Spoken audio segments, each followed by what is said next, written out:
Hello everyone and welcome back to my YouTube channel with another useful and informative video.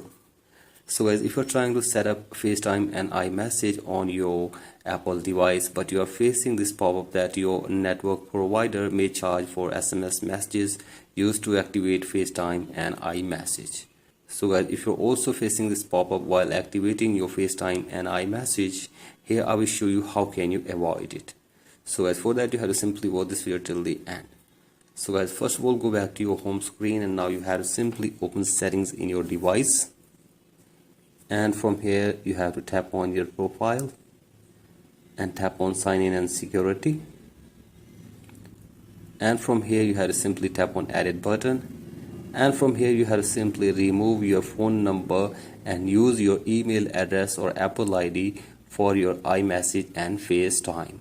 So guys, once you remove your phone number, then your Face ID will be activated for your FaceTime and iMessage, and after this the pop-up will disappear and you will be able to send messages or call on FaceTime freely from your Apple devices.